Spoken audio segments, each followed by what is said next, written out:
Do you like a good party? Do you? I mean, a really good party?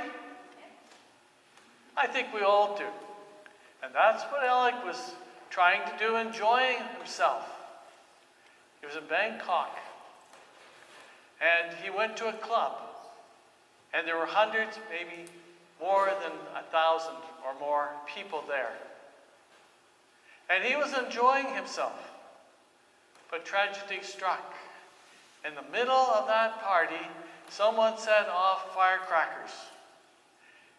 They went up into the ceiling, they caught fire, and people panicked. Because there were no sprinklers in the building. Most of the doors were locked, so people couldn't get out without paying. And the doors that were open weren't marked. So everybody rushed to the front door. There was many people were trampled. Many people died. But Alec wasn't one of them.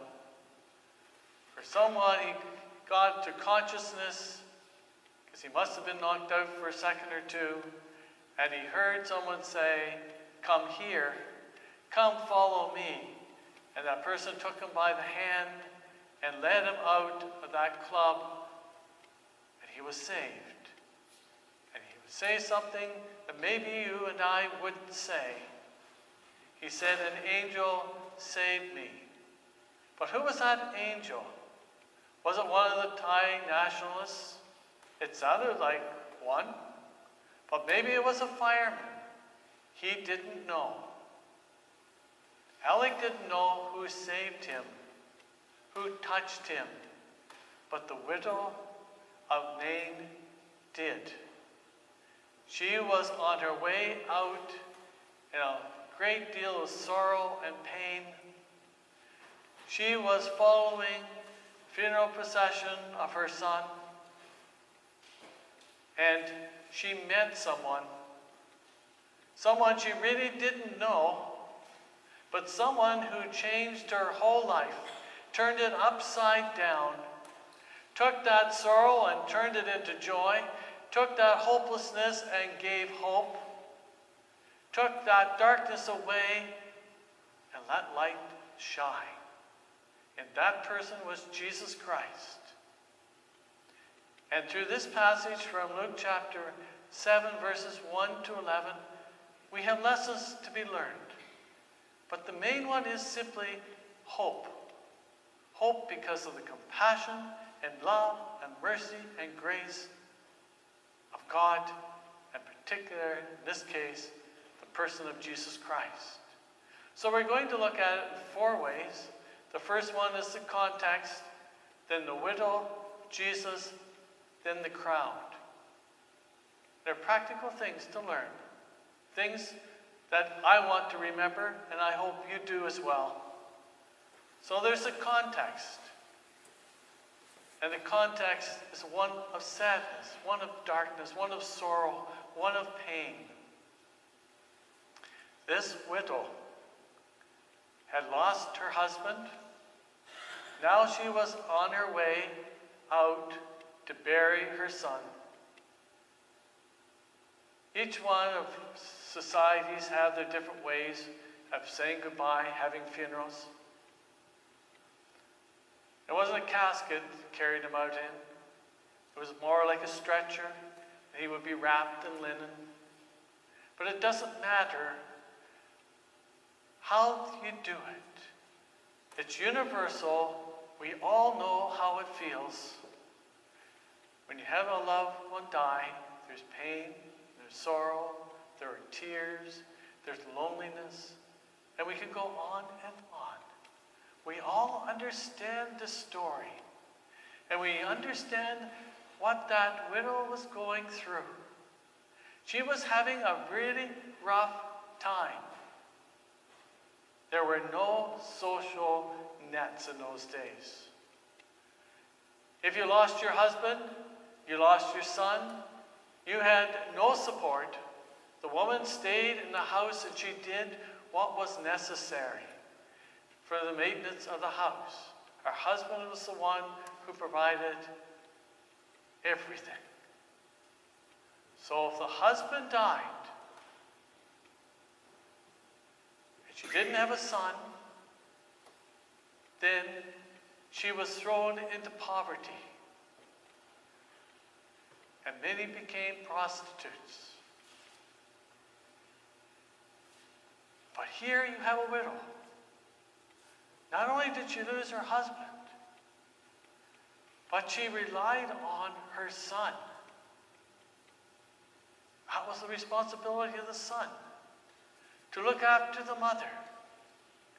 And her son died. I'm sure that that woman, when she saw her husband dying, prayed to God, prayed from the bottom of her heart, asking God to save him so he wouldn't die. She probably did it with tears and a lot of emotion. But God answered with no. And that must have hurt and that must have shattered her. But there's sometimes in some people's journeys in life where they have more than one tragedy, one right after another. And so this young man, her son, either got ill or was killed in an accident. And I'm sure that she prayed again, save my son. And she would have done that from the bottom of her heart. But it was not to be. God seemed so distant, so far away. He seemed as if he had forsaken her. He didn't care about her. She didn't have any compassion. He was just down on her. He was judging her, saying, you don't deserve it. But you know, sometimes we pray, and God says no. Sometimes he says yes. And there are those times when he says, yes, but you have to wait. Wait on me. And that's where the widow found herself. She was going out of Nain with a crowd of people beside her, supporting her. And as she went out, there would be a lot of wailing because they had professional wailers. And they had a sense of darkness around them, a sense of sorrow and pain and loneliness. And then came another group of people following a man that she did not know, a huge crowd, and they wouldn't have that sorrow, they wouldn't have that pain. They would be laughing, they would be joking, they would be talking, and they met at the gate of Nain. There you have hope clashing with hopelessness, light clashing with darkness, sorrow clashing with joy. And who was going to bring that all together? The widow was probably irritated. She maybe didn't even notice what was going on. But there, in all the confusion, something happened. This man, that seemed to be in the middle of the other group, talked to her and said words that she would never, never forget. He said, as an imperative, but with compassion, don't cry. Don't cry? What do you mean, don't cry? Don't you know what happened to me? Don't you know what's going on? And then, through the fogginess of the sorrow and the pain, she saw him do something that no man would do, nor woman. He touched the casket, touched that dead body, and that was a no-no. That that made you ceremonial clean. You weren't supposed to do that. And she must have maybe been a little angry. How dare you touch my son? And then she heard these marvelous words from this man called Jesus. And he said this, young man, I say to you, rise up.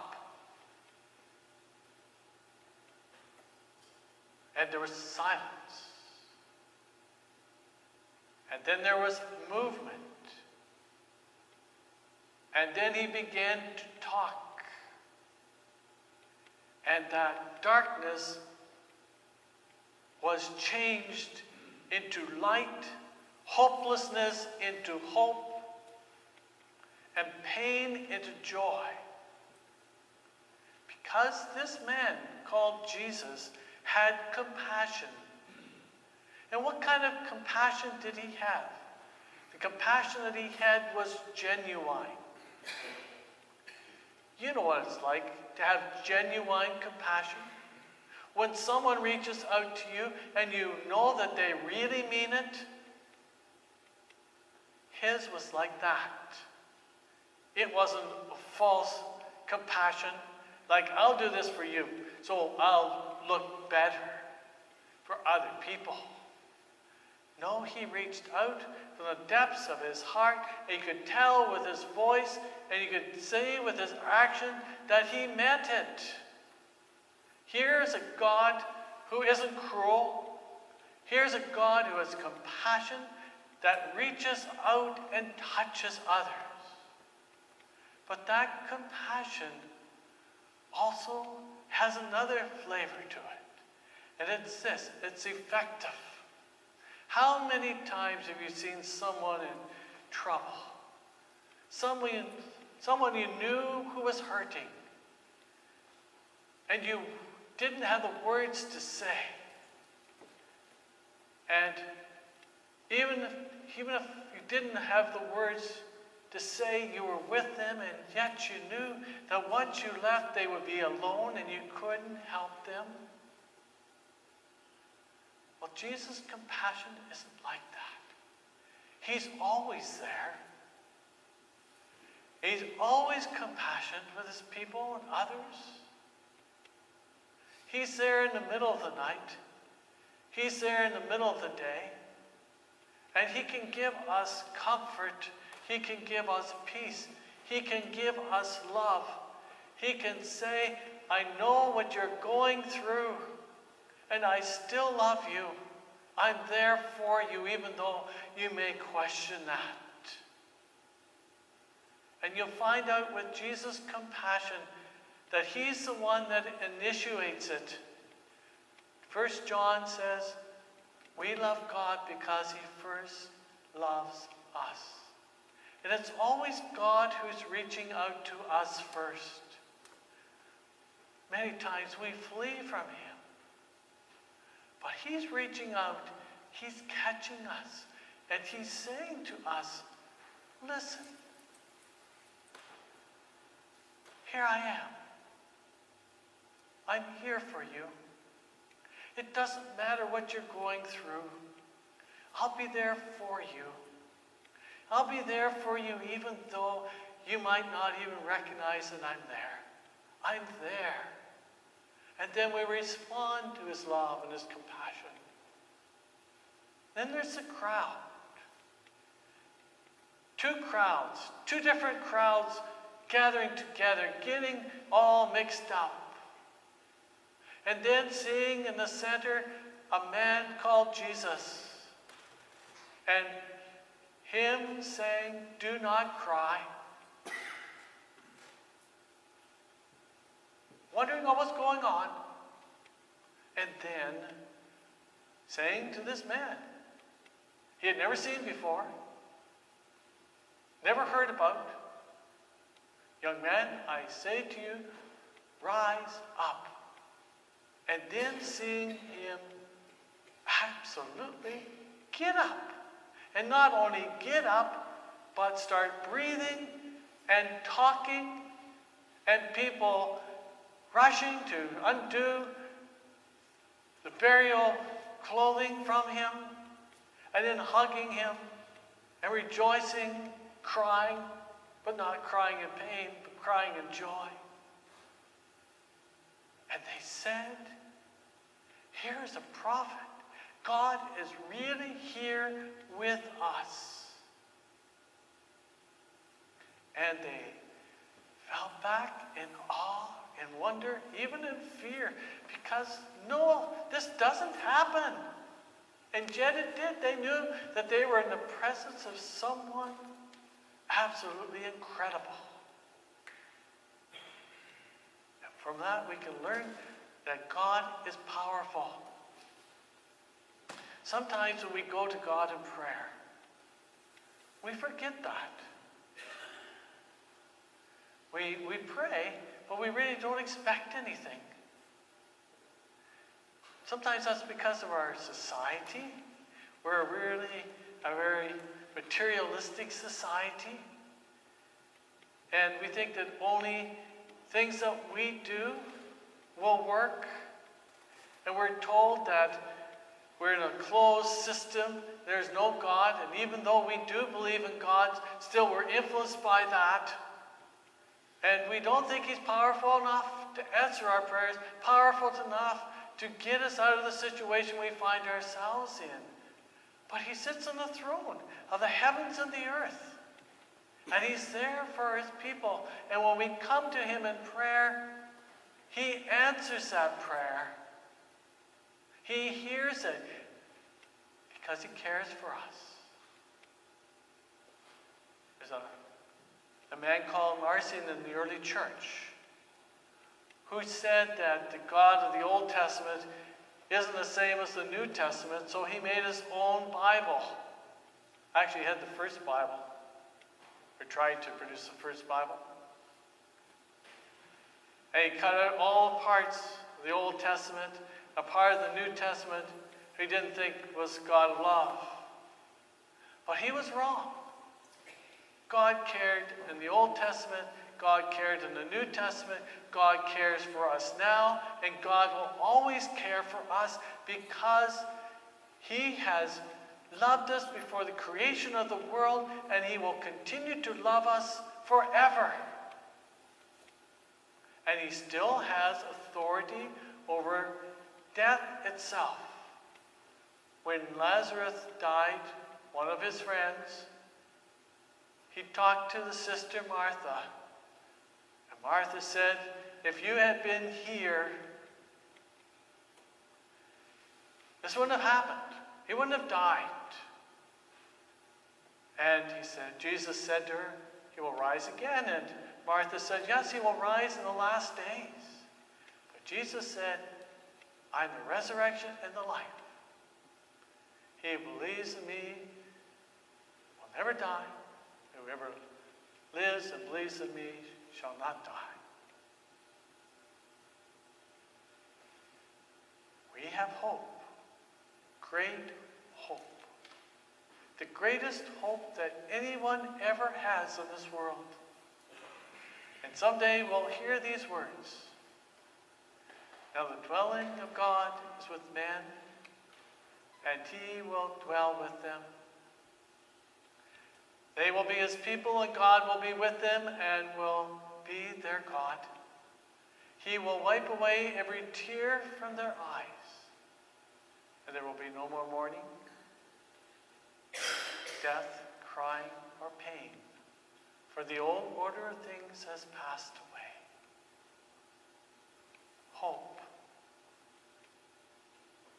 When Jesus comes into our midst, the darkness is turned into light, hopelessness into hope, and we will know without a doubt that our God cares a great deal